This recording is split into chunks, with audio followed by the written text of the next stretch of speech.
சொன்னா, ஆக நம்மனால என்ன முடியுமோ அதை பிறருக்கு வழங்குவதற்குத்தான் முயற்சிக்கிறோம். எப்படி வழங்காம இருக்கலாம்னு யோசிச்சிடவே கூடாது. என்னால என்ன முடியும், என்கிட்ட பொருளாதாரம் இல்ல, அப்ப என்னுடைய சக்தியை பயன்படுத்துவது. இதைத்தான் ரசூலுல்லாஹி ஸல்லல்லாஹு அலைஹி வஸல்லம் வழிகாட்டினாங்க. அன்பிற்குரியவர்களே, ஆக என்கிட்ட பொருளாதாரத்தை சம்பாதிக்கிறதுக்கோ அதை செலவழிப்பதற்கோ சக்தி இல்லைன்னு சொன்னா நான் என்ன செய்ய அப்படின்னு கேட்கல. பாதிக்கப்பட்டவங்களுக்கு நீ உதவி செய்ய.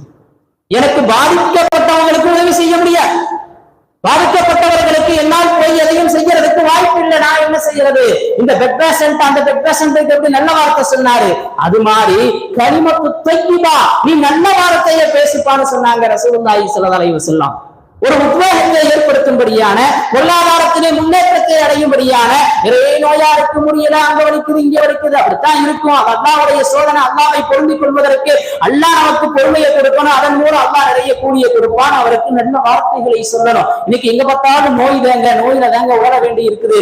அப்படியா, இப்படி நோய் வந்துருச்சா, இந்த நோய் வந்ததுனாலதான் அவர் மூத்தா போயிட்டாரு அப்படின்னு சொன்னா கொஞ்சம் நோய் இருக்கிறவங்க இன்னும் கொஞ்சம் நோய் வந்துடும்.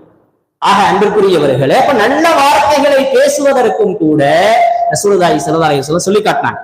அதே மாதிரி எனக்கு அதுக்கும் முடியாது, என்னால என்ன செய்ய முடியாது, நல்ல வார்த்தையும் சொல்ல முடியாது. அப்ப யாருக்கு நீ தீங்கு செய்யாத, யாருக்கு நீ தீங்கு செய்யாம வேலையை பார்த்துக்கிட்டு நீ இருன்னு சொன்னாங்க ரசூலுல்லாஹி